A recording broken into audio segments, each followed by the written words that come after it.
Wala pa gani makabangon gikan sa magnitude 7.8 na linog ni antong Hunyo 8, 2026 sa buntag ang Davao Occidental ug Sarangani Province. Laing pagtayog na sab ang ilahang nasinati bandang alas 11:49 kagabi Hulyo 14, 2026 nga miabot sa magnitude 6.5 ang pagtayog nga ang epicenter anaa sa kadagatan sa Balot Island, Sarangani, Davao Occidental. Ang pagtayog nabati sa daghang lugar sa Mindanao, apil na ang Sarangani Province, Jensan, South Cotabato, Cotabato Province, Davao del Sur ug uban pa. Gani gawa sa pagtayog nakasinati sab ang mga residente sa Jose Abad Santos ug kusog nga bundak sa ulan nga nagresulta sa grabing baha. Mao nga sa post ni Mayor Jason John Joy sa iyang FB page, nakasulti kini nga kinahanglan nga magkalma ang mga residente liyo sa mga pagsulay nga ilahang nasinati. Naghinaot ko na safe ang tanan pero kabalo ko nga medyo grabe na gid ang trauma, no, kay walay undang ang ating mga paglinog.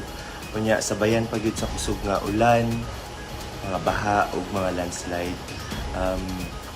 Isipin yung amahan na goal na kaita pero dili ta pwede mag-surrender, no.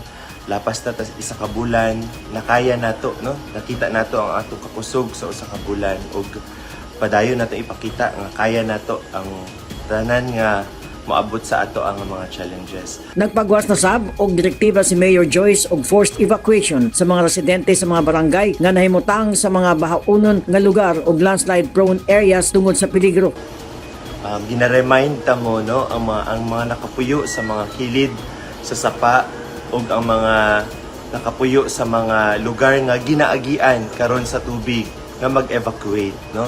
Dili na lamang karon ang akong sugo nga kanang mga kilid sa sapa, pero ginaapil na pud nako karon ang mga ginaagian sa tubig kay naay dili kilid sa sapa pero nakita nato nga sa pipila ka adlaw ginaagihan na sa tubig. Dagang kalsada og lugar sa Jose Abad Santos ang dili maagian tungod sa gibilin sa baha ug nagharang nga midahiling yuta. Sa mga video og picture nga gi-share sa Facebook page sa lokal nga gobyerno sa Jose Abad Santos, makita ang epekto sa baha tungod sa grabing ulan ug nanawagan ang lokal nga gobyerno sa DIAS og pagtinabangay gikan sa mga residente ug tabang gikan sa probinsyal nga pangagamhanan aron mahinluan ang mga nakababag sa ilahang mga kalsada. Nanawagan usab sila og assistance tungod sa sunod-sunod nga trahedya nga ilahang nasinatian. Peng Alinyo, Newsline Philippines. Stay safe.